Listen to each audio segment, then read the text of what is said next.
Hello प्रिय विद्यार्थियों, पिछले वीडियो में हमने ठोसों के दोषों के बारे में अध्ययन किया था।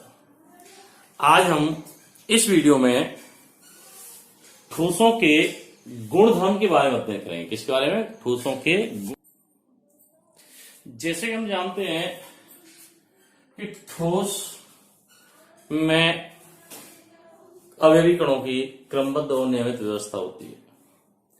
इसी आधार पर ये विभिन्न प्रकार के गुण प्रदर्शित करते हैं, जिनमें ठोसों के सबसे दो महत्वपूर्ण गुण जिनका हम यहां पर अध्ययन करेंगे वो है नंबर 1, ठोसों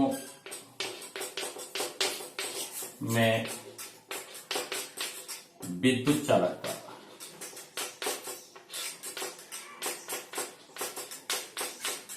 और दूसरा है चुंबकीय गुण। चुंबकीय गुण। तो ये दो महत्वपूर्ण गुण ठोसों में हमें इस अध्याय में पढ़ने हैं। तो सबसे पहले हम बात करेंगे ठोसों के विद्युतीय गुणधर्मों की। ठोसों में विद्युत चालकता, या आप कह सकते हैं ठोसों में ठोसों के विद्युत गुण। तो इनके बारे में हम बात करेंगे। तो दोबारा ठोसों की विद्युत चालकता या ठोसों में गुणधर्म, इसमें हम देखो बचपन से पढ़ते आ रहे हैं, हम जानते हैं कि किसी भी पदार्थ में विद्युत का प्रवाह मुक्त आयन या मुक्त इलेक्ट्रॉनों के कारण होता है, और विद्युत धारा के प्रति व्यवहार के आधार पर हम ठोसों को मुख्यतः 3 भागों में बांटते हैं। विद्युत चालकता या विद्युत धारा के प्रति व्यवहार के आधार पर हम ठोसों को 3 भागों में बांटते हैं। इनमें तो सबसे पहला होता है चालक, या आप कैसे इसको सुचालक। दूसरा होता है अर्ध चालक, और तीसरा जैसे मैं रख रहा हूं कुचालक।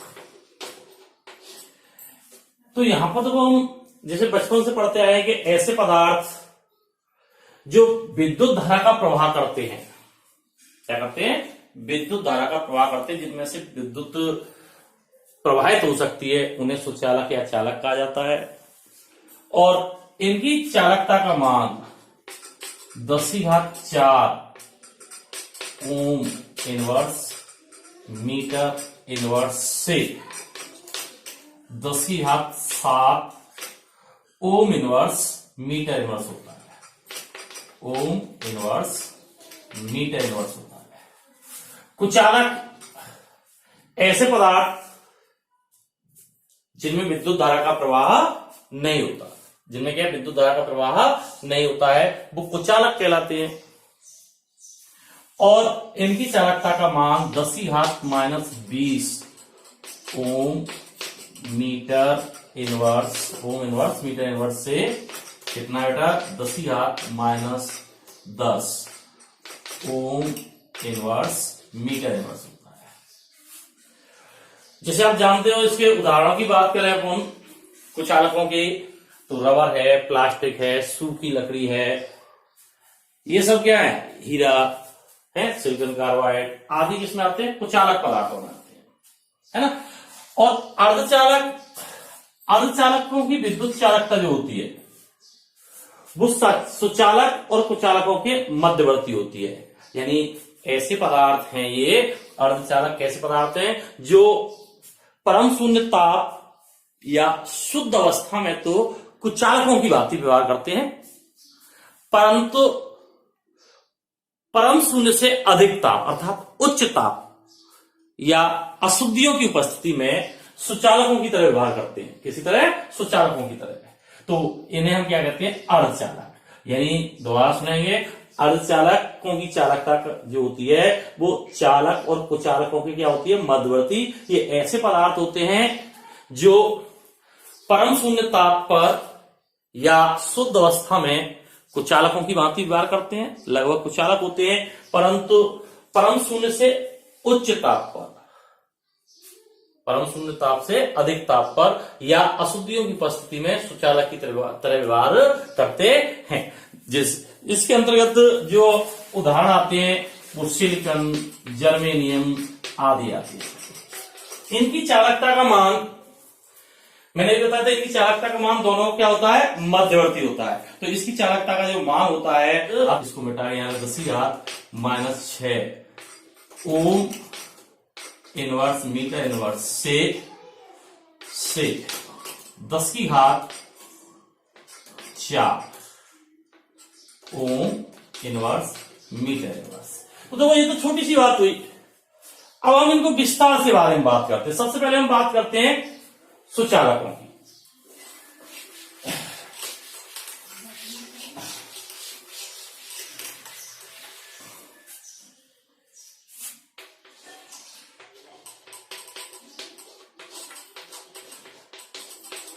जैसे तो मैंने अभी बताया बेटा कि ऐसे पदार्थ जिनमें विद्युत का प्रभाव होता है वो सुचालकों की श्रेणी आते हैं। इसमें देखो उदाहरण के रूप में हम बात करें, ग्रेफाइट समस्त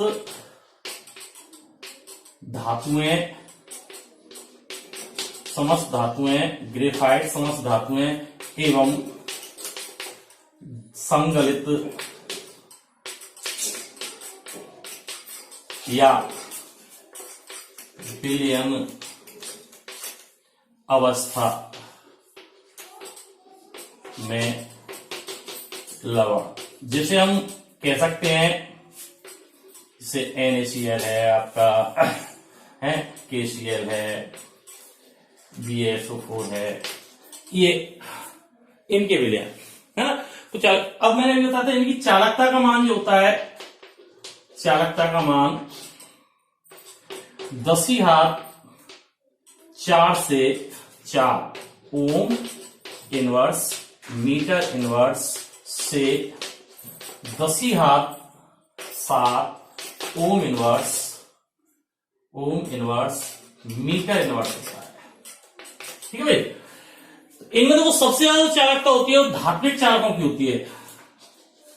धात्विक चालक सबसे अधिक चालकता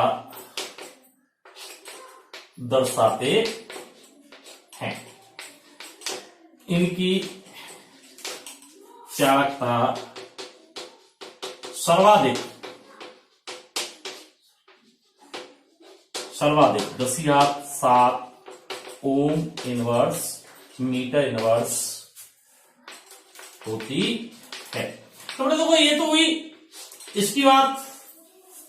अब हम बात करते हैं चालकों को आवेश का प्रवाह करने के साधन के आधार पर।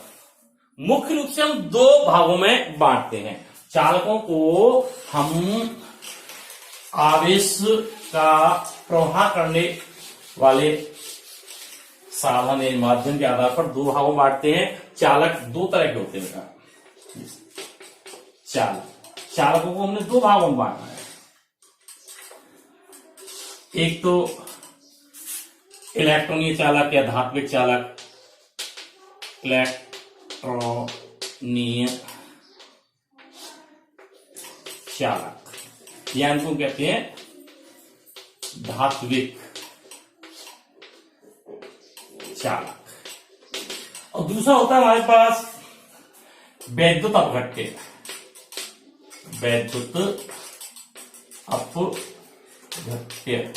या इसको हम कह सकते हैं लवणीय चालक, है ना। कैसे बेटा, लवणीय चालक, या आप कह रहे हैं आयनिक चालक। ठीक है। तो इनको हमने दो भागों में बांटा है। अब इनमें तो वो अंतर क्या सुन रहे हैं अपन। जैसे यहीं पर हम बात करें कि इलेक्ट्रॉनिक चालक या धात्विक चालक, इसमें देखो उदाहरण की बात करें, ग्रेफाइट समस्त धातुओं, समस्त धातु, इनके उदाहरणों की बात करें तो आयनिक लवण, आयनिक व ध्रुवीय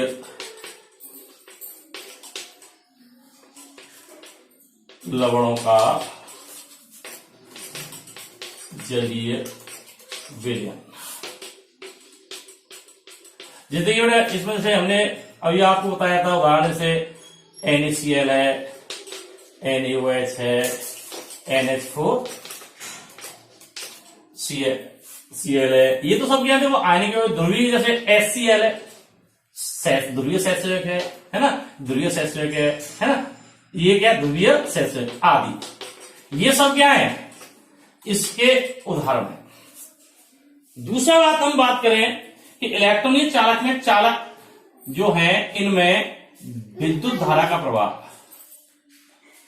विद्युत धारा का प्रवाह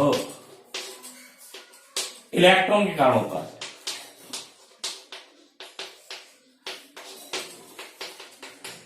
या आप इसको यूं कह सकते हैं कि इन चालकों में आवेश का प्रवाह मुक्त इलेक्ट्रॉन के कारण होता है, जबकि इनकी जो हम बात करें तो जब इनकी बात करें तो इनमें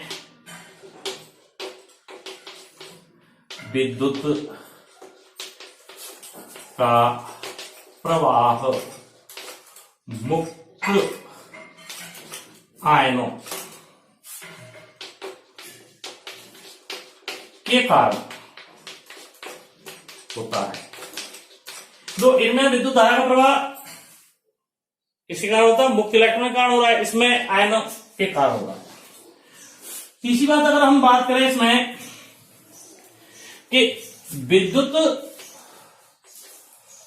जो धात्विक चालक हैं इनकी चालकता का मान उच्च होता है, इसमें होता है सर्वाधिक होता है, इनका मान वही होता है 10⁻⁷ ओम इनवर्स मीटर इनवर्स होता है, यानी इलेक्ट्रॉनिक चालकों की चालकता का मान उच्च होता है, जबकि विद्युत अपघटनीय चालकों की चालकता का मान अपेक्षाकृत कम होता है। क्या होता है इनकी तुलना में, इनका क्या मान होता है, कम होता है। दूसरी बात, धात्विक चालकों में विद्युत धारा के प्रवाह के समय, जब धात्विक चालकों में विद्युत धारा का प्रवाह होता है तो कोई भी रासायनिक परिवर्तन नहीं होता, लेकिन विद्युत अपघटनीय चालकों में जब विद्युत धारा का प्रवाह होता है तो रासायनिक परिवर्तन होता है। चौथी बात अगर हम करें कि इलेक्ट्रॉनीय चालकों की जब हम क्या देते हैं, ताप देते हैं, यही ताप बढ़ाते हैं, तो इनकी चालकता में कमी आती है। क्या होती है, चालकता में कमी आती है, क्योंकि ताप देने पर परमाणु कंपन बढ़ जाते हैं। परमाणु कंपनों में क्या हो जाती है, वृद्धि हो जाती है, जिससे इलेक्ट्रॉन के प्रवाह में, इलेक्ट्रॉन के बहने में बाधा उत्पन्न होती है और प्रतिरोध बढ़ जाता है, जिसके कारण चालकता घटती है। जबकि विद्युत अपघटनीय चालक हैं तो इनकी चालकता ताप बढ़ाने के साथ साथ बढ़ती है।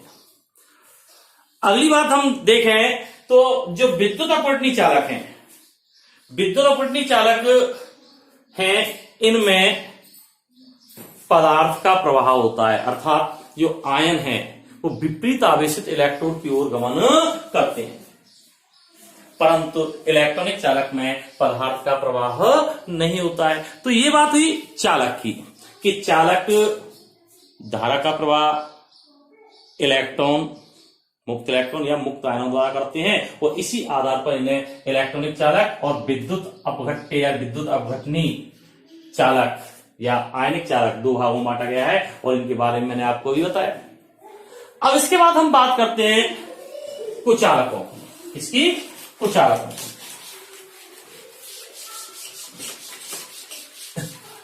तो बड़ा कुचालक, जैसे भी बताया मैंने,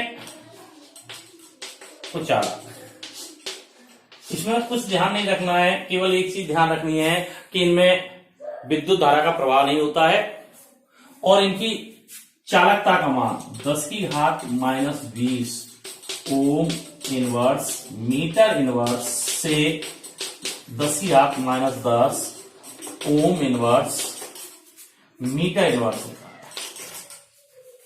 और इसके उदाहरण रबर, प्लास्टिक, कांच, सूखी लकड़ी आदि है।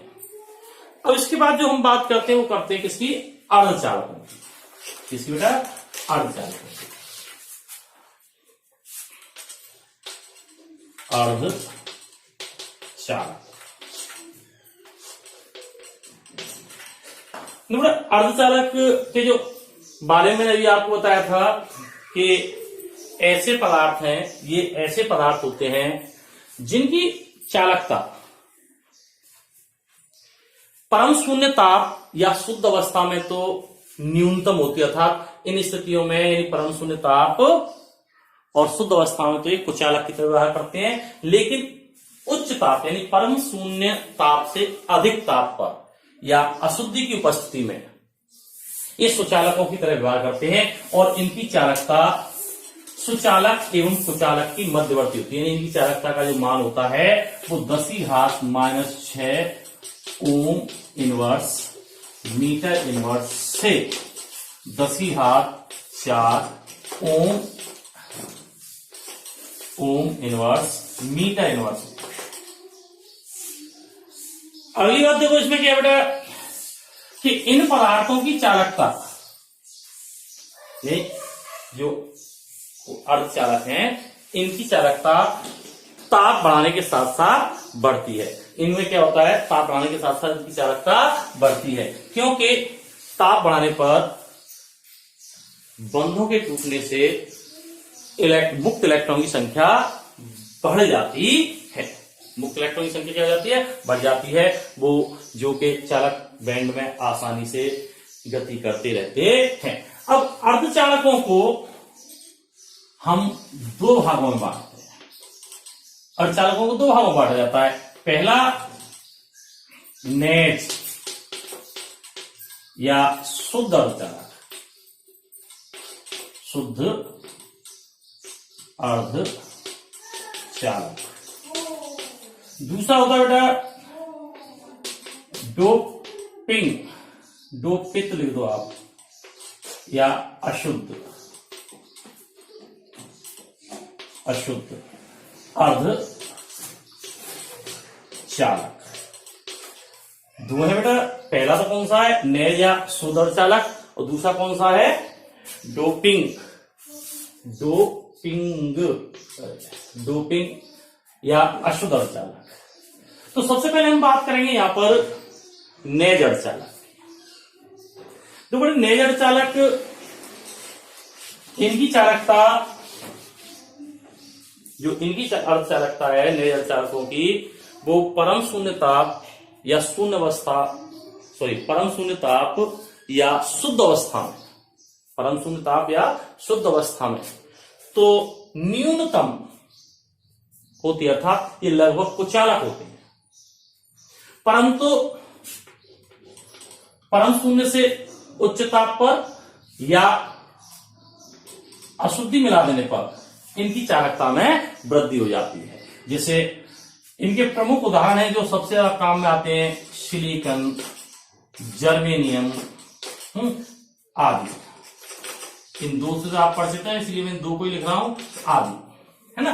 तो ये सिलिकॉन और जर्मेनियम इसके प्रमुख उदाहरणों की श्रेणी में आते हैं। अब वो ऐसा होता क्यों है? जैसे हम बात करें कि सिलिकॉन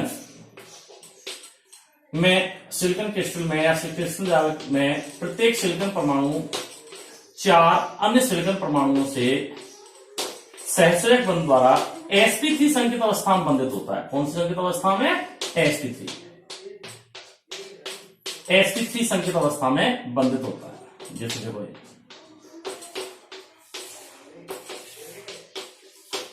तो अब जो पूर्णतः शुद्ध अवस्था में इस सिलिकॉन के चारों संयोजी इलेक्ट्रॉन बंध बनाने में प्रयुक्त हो जाते हैं और मुक्त इलेक्ट्रॉनों का अभाव होता है, इस कारण ये परम शून्य ताप या शुद्ध अवस्था में धारा का प्रवाह नहीं करता। लेकिन जैसे ही हम इसे ताप देते हैं, इसको गर्म करना प्रारंभ करते हैं, क्या करते हैं, गर्म करना प्रारंभ करते हैं, तो कुछ सहसंयोग बंधों का विदलन हो जाता है। कुछ सहसंयोग बंध क्या हो जाते हैं, टूट जाते हैं। तो बेटा बंध टूट जाते हैं, जैसे मैंने ये बताया कि यहां से ये बंध टूट गया, ये बंध टूट गया, इसके इलेक्ट्रॉन क्या हो गए, मुक्त हो गए। तो अब जैसे ही हम धारा प्रवाहित करते हैं तो इलेक्ट्रॉन अंतराकाश की तरफ गति करता है। जैसे मान लो ये इस अंतराकाश की तरफ आ गया, तो यहां से ये इलेक्ट्रॉन क्या चला गया, तो ये जगह क्या हो गई, खाली हो गई, रिक्त हो गई। तो यहां पर एक धनात्मक छिद्र उत्पन्न हो जाता है।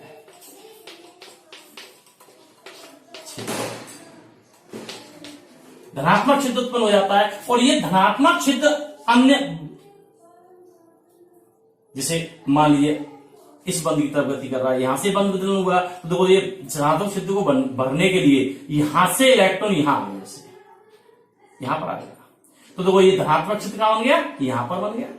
तो इस तरह से ये धनात्मक छिद्र इलेक्ट्रॉन की दिशा के विपरीत गति करता है, और इस प्रकार जालक में मुक्त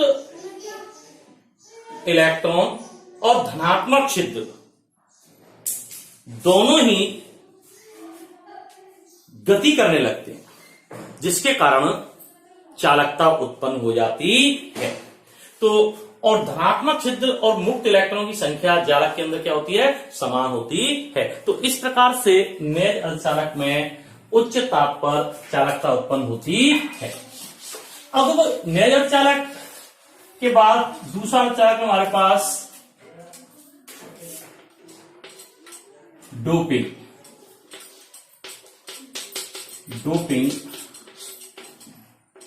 डोपिंग यानी अशुद्ध अर्धचालक। डोपिंग या अशुद्ध अर्धचालक, नेज अर्धचालक, नेज अर्धचालक जैसे मैंने बताया था सिलिकॉन है, जर्मेनियम आदि जो भी है, इनमें इलेक्ट्रॉन न्यून या इलेक्ट्रॉन धनी अशुद्धि मिलाने पर, अपमिश्रित करने पर नेज अर्धचालक में इलेक्ट्रॉन धनी या इलेक्ट्रॉन न्यून अशुद्धि अपमिश्रित करने पर यानी मिलाने पर जो पदार्थ या जालक बनता है उसे हम डोपिंग अर्धचालक कहते हैं। क्या कहते हैं, डोपिंग अर्धचालक। यानी एक बार फिर सुनेंगे कि यदि नेज अर्धचालक में पर्याप्त मात्रा में इलेक्ट्रॉन न्यून या इलेक्ट्रॉन धनी अशुद्धि अपमिश्रित कर दी जाए यानी मिला दी जाए, तो प्राप्त अर्धचालक डोपिंग अर्धचालक कहलाता है, जिसकी चालकता नेज अर्धचालक की तुलना में अधिक होती है। अब जैसे समझने के लिए जैसे SI है, SI के संयोजी कोष में कितने इलेक्ट्रॉन दिखाए थे, 4 इलेक्ट्रॉन होते हैं जैसे, और एक अन्य SI परमाणु के साथ 4 बंधन बनाने सक्षम होते हैं। अब इसमें हमने या तो इलेक्ट्रॉन न्यून जैसे बोरॉन या फिर इलेक्ट्रॉन धनी फास्फोरस मिला दिया। जैसे बोरॉन में कितने होते हैं बेटा, बायतम कोष में 3 इलेक्ट्रॉन होते हैं, और फास्फोरस में कितने होते हैं, 5 होते हैं। तो इनको अपमिश्रित करने पर इस सिलिकॉन जालक की चालकता में वृद्धि हो जाएगी, और इसे हम क्या कहेंगे, डोपिंग या अशुद्ध अर्धचालक। तो इन डोपिंग अर्धचालकों को पुनः 2 भागों में बांटते हैं। फर्स्ट एन प्रकार के अर्धचालक, एन प्रकार का अर्धचालक, और दूसरा बेटा पी प्रकार अर्धचालक। कौन सा बेटा? एन प्रकार के अर्धचालक और पी प्रकार के अर्धचालक। तो एन प्रकार के अर्धचालक नेज अर्धचालकों में, जो एन प्रकार के अर्धचालक हैं, इन्हें नेज यानी शुद्ध अर्धचालकों में इलेक्ट्रॉन धनी अशुद्धि अपमिश्रित कर बनाया जाता है, जबकि पी प्रकार के अर्धचालकों में वो नेज अर्धचालक में इलेक्ट्रॉन न्यून, कौन सी बेटा? इलेक्ट्रॉन न्यून अशुद्धि अपमिश्रित करके बनाया जाता है। तो मैं यहां सबसे पहले बात कर रहा हूं एन प्रकार के अर्धचालक, कौन सा बेटा? एन प्रकार के। तो एन प्रकार के अर्धचालक, देखिए बेटा, एन प्रकार के अर्धचालक, एन का मतलब सबसे पहले तो एन का मतलब है नेगेटिव, यानी इन अर्धचालकों में जो विद्युत धारा का प्रभाव होता है वो मुक्त इलेक्ट्रॉन के कारण होता है, और इलेक्ट्रॉन पर कैसा चार्ज होता है? नेगेटिव। इसी कारण इन्हें एन प्रकार के अर्धचालक कहा जाता है। तो सबसे पहले हम बात किया करते हैं समझने के लिए, जैसे हम जानते हैं नेज अर्धचालक, जैसे सिलिकॉन, जर्मेनियम आदि 14 वर्ग के तत्वों के शरीर कोश में 4 इलेक्ट्रॉन होते हैं। क्या होते हैं? 4 इलेक्ट्रॉन होते हैं, जो परस्पर सहसंयोजक बंधों द्वारा जुड़ करके क्रिस्टल संरचना का निर्माण करते हैं। यदि इसमें कोई इलेक्ट्रॉन धनी अर्थात जैसे पंच संयोजी तत्व, फास्फोरस है, आर्सेनिक आदि अशुद्धि के रूप में मिला दिया जाए, तो इस प्रकार के अर्धचालकों का निर्माण होता है। जैसे मैं आपके सामने बता रहा हूं, जैसे सिलिकॉन है कि सिलिकॉन में देखो, सिलिकॉन परमाणु परस्पर सहसंयोजक बंध द्वारा, जैसे कल ही बताया था, इस तरह से एसिटी संकेत अवस्था में होती है।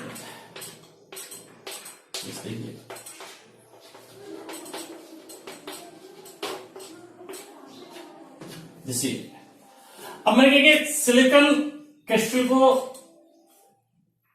पिघला लिया, यानी गलित सिलिकॉन में मैंने अल्प मात्रा में पंच संयोजी फास्फोरस अशुद्धि के रूप में मिला दिया। अशुद्धि के रूप में क्या कर दिया? मिला दिया, और इसे धीरे धीरे क्रिस्टलीकृत किया। क्या किया? धीरे धीरे क्रिस्टलीकरण किया। अशुद्धि, अशुद्धि पंच संयोजी, पंच संयोग, ये क्या है? नेज अर्धचालक। अब इसमें पंच संयोजी अशुद्धि मिलाकर के बाद इसको धीरे धीरे क्रिस्टलीकृत किया, तो क्या होता है कि मैं देखता हूं, जैसे चलो मैं इसको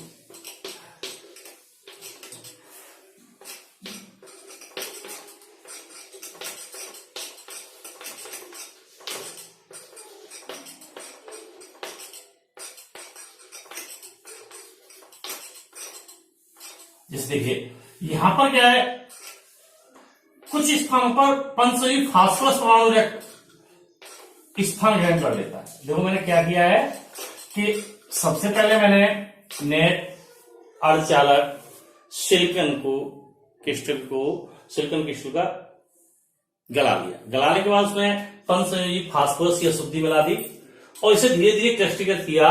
तो हम पाते हैं कुछ स्थानों पर, जिस तरह मैंने यहां देखा है, कुछ स्थानों पर पंच संयोजी फास्फोरस स्थान ग्रहण कर लेता है। तो देखिए, इसके फास्फोरस के संयोजकों में 5 इलेक्ट्रॉन होते हैं, जिनमें से एक इलेक्ट्रॉन तो 4 सिलिकॉन परमाणुओं के साथ सहसंयोजक बंध बना लेता है। क्या बना लेता है? सहसंयोजक बंध बना लेता है। लेकिन एक इलेक्ट्रॉन, जो 5वां इलेक्ट्रॉन है, वो 5वां इलेक्ट्रॉन मुक्त होता है, वो बंध बनाने में भाग नहीं लेता, और ये मुक्त इलेक्ट्रॉन क्रिस्टल जालक में एक स्थान से दूसरे स्थान तक निरंतर गतिमान रहता है। इलेक्ट्रॉन, मुक्त इलेक्ट्रॉन। तो क्या ये निरंतर गतिमान रहता है, जिसके कारण धारा का प्रवाह होता है। तो हम ये कह सकते हैं कि इलेक्ट्रॉन धनी अशुद्धि अपमिश्रित नेज अर्धचालक n प्रकार के अर्धचालक कहलाते हैं। तो बेटा क्या है, एक बार फिर सुन लेंगे कि गलित सिलिकॉन में पंचसंयोजी फास्फोरस की अशुद्धि मिलाने के बाद इसे धीरे धीरे क्रिस्टलीकृत करने पर क्रिस्टल जालक में कुछ स्थानों पर फास्फोरस परमाणु स्थान ग्रहण कर लेता है, जिसके पास 5वां इलेक्ट्रॉन यानी जो है वो मुक्त रहता है। अर्थात 4 इलेक्ट्रॉन तो बंधवाने में प्रयुक्त हो जाते हैं, लेकिन 1 इलेक्ट्रॉन क्या रहता है, मुक्त। और ये मुक्त इलेक्ट्रॉन क्रिस्टल जालक में एक स्थान से दूसरे स्थान पर गमन करने के लिए स्वतंत्र होता है। और जब विद्युत धारा प्रवाहित की जाती है, विद्युत क्षेत्र लगाया जाता है, तो ये इलेक्ट्रॉन आवेश का प्रवाह करता है। तो आवेश का प्रवाह ऋण आवेशित कण इलेक्ट्रॉन के कारण होता है। इसी कारण इन्हें हम n प्रकार के अर्धचालक कहते हैं। या एक लाइन में कहना चाहें कि इलेक्ट्रॉन धनी अशुद्धि युक्त नेज अर्धचालकों को ही n प्रकार का अर्धचालक कहा जाता है। अब मैं बात करूंगा इसमें आगे, दूसरा मेरे पास p प्रकार के अर्धचालक। कौन सा बेटा, p प्रकार के अर्धचालक।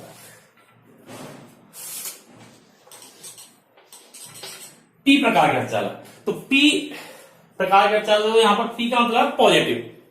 तो इन अर्धचालकों में आवेश का प्रवाह धनात्मक क्षेत्र यानी पॉजिटिव होल्स के कारण होता है। इस कारण इन्हें हम p प्रकार के अर्धचालक कहते हैं। इसमें क्या है, जैसे देखिए इन अर्धचालकों को बनाने के लिए नेज अर्धचालक सिलिकॉन, जर्मेनियम आदि में इलेक्ट्रॉन न्यून अशुद्धि अर्थात वर्ग 13 के तत्व, जैसे आपके पास बोरोन है, कौन सा है, बोरोन है आदि को हम मिलाते हैं। कौन से वर्ग के तत्व, वर्ग 13 के तत्वों को। तो अब देखो इसके पास तो 4 इलेक्ट्रॉन है, लेकिन जो इलेक्ट्रॉन न्यू अशुद्धि है, जैसे मैंने उदाहरण दिया बोरोन, उसके पास केवल 3 इलेक्ट्रॉन है। तो इसके पास इलेक्ट्रॉन की कमी होने के कारण धनात्मक क्षेत्र उत्पन्न हो जाता है और यह क्रिस्टल जालक में धारा का प्रवाह करने में सहायक होता है। तो इसी कारण हम क्या कहते हैं, p प्रकार करता है। जैसे इसको हम समझने के लिए क्या करें, वही मैंने देखो सिलिकॉन जालक सिलिकॉन जालक को पिघला लिया, जैसे ये n प्रकार बताया था उसी तरह से ये देखिए, ये क्या है, नेज अर्धचालक, नेज अर्धचालक। अब इसको गला लिया और गलाने के बाद इसमें इलेक्ट्रॉन न्यून अशुद्धि से बोरॉन, इलेक्ट्रॉन न्यून अशुद्धि यानी त्रिसंयोजी अशुद्धि, बोरोन को क्या कर दिया मैंने, अपमिश्रित कर दिया, मिला दिया और इसे धीरे धीरे क्रिस्टलीकृत किया। क्या किया, धीरे धीरे क्रिस्टलीकृत। ऐसा ही मैं क्या देखता हूं, कुछ स्थानों पर बोरोन परमाणु स्थान ग्रहण कर लेता है।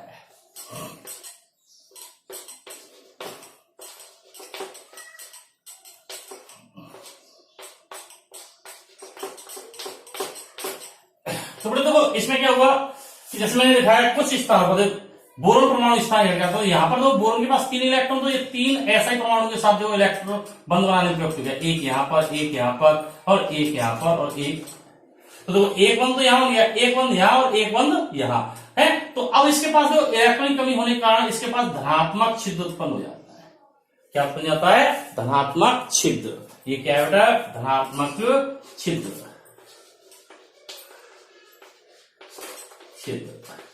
अब इस छिद्र को भरने के लिए,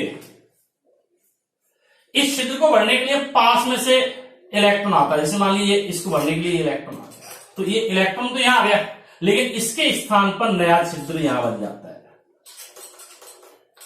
नया छिद्र बन गया। और इस छिद्र को भरने के लिए फिर अन्य बंधों से इलेक्ट्रॉन, जैसे मान लीजिए यहां पर आ गया, यहां से बंध टूट गए, यहां इलेक्ट्रॉन आ गया, तो छिद्र कहां हो गया, जैसे मान लो इसके पास उत्पन्न हो गया। तो इस तरह से इलेक्ट्रॉन की विपरीत दिशा में गति करने लग जाता है। और इस प्रकार इस धनात्मक छिद्र की गति के कारण धारा का प्रवाह होता है। अर्थात जैसे जैसे हम विद्युत क्षेत्र लगाते हैं तो जो इलेक्ट्रॉन है वो विपरीत आवेशित इलेक्ट्रॉन की ओर गति करता है, जिसके माध्यम से विपरीत दिशा में धनात्मक छिद्र गति करता है। और इस प्रकार क्रिस्टल जालक के अंदर विद्युत धारा का प्रवाह होने लग जाता है। तो इसमें धारा का प्रवाह धनात्मक छिद्र के कारण होता है। इसी कारण से पी प्रकार का अर्धचालक कहा जाता है। तो एक बार फिर सुनाइए बेटा इसको कि चित्र दर्शाए अनुसार गलित सिलिकॉन परमाणु में त्रिसंयोजी अशुद्धि बोरोन मिलाने के बाद क्रिस्टलीकृत करने पर कुछ स्थानों पर बोरोन परमाणु आ जाता है। बोरोन के पास एक संयोजी इलेक्ट्रॉन कम होने के कारण धनात्मक छिद्र उत्पन्न हो जाता है। क्या उत्पन्न हो जाता है? धनात्मक छिद्र उत्पन्न हो जाता है, जिसे हम इलेक्ट्रॉन छिद्र भी कह देते हैं। धनात्मक छिद्र है, इसको हम क्या कह देते हैं? इलेक्ट्रॉन छिद्र भी कह देते हैं। तो अब इस छिद्र को भरने के लिए इलेक्ट्रॉन अन्य स्थानों से इलेक्ट्रॉन आते हैं। तो इलेक्ट्रॉन के स्थान पर, जैसे मान लो ये इलेक्ट्रॉन यहां से गया, तो इसके स्थान पर एक नया, यानी जो मूल स्थान इलेक्ट्रॉन का जिसको छोड़ के हो जा रहा है, उसके स्थान पर एक नया छिद्र उत्पन्न हो जाता है। तो इस प्रकार इलेक्ट्रॉन की विपरीत दिशा में धनात्मक छिद्र गति करता रहता है। और क्रिस्टल जालक में धारा प्रवाहित करने पर इलेक्ट्रॉन विपरीत आवेशित इलेक्ट्रोड की ओर गति करता है और उसके विपरीत दिशा में धनात्मक छिद्र गति करता है, जिसके कारण विद्युत धारा का प्रवाह होता है। तो इसमें विद्युत धारा का प्रवाह धनात्मक छिद्र के कारण होता है। इसके धारा का प्रवाह करने के लिए उत्तरदायी कौन होता है? धनात्मक छिद्र। इसीलिए इसे पी प्रकार का अर्धचालक कहते हैं। तो बेटा ये ठोसों के विद्युतीय गुण हैं। अब तो इसमें जो प्रश्न बनता है, एक प्रश्न आता है डोपिंग किसे कहते हैं? कि नेज अर्धचालक में इलेक्ट्रॉन धनी या इलेक्ट्रॉन न्यून अशुद्धि अपमिश्रित, यानी मिलाना, अपमिश्रित करना या मिलाना डोपिंग कहलाता है। ठीक है ना। दूसरी बात ये आता है कि एन और पी प्रकार के अर्धचालक क्या हैं। एक प्रश्न ये बनता है इसमें, एन और पी प्रकार के अर्धचालकों में अंतर। तो ये आपके ठोसों में विद्युतीय गुण हैं। आगे कल के वीडियो में आपसे ठोसों के चुंबकीय गुणधर्मों के बारे में बात करूंगा। आज इतना ही। जय हिंद, जय भारत।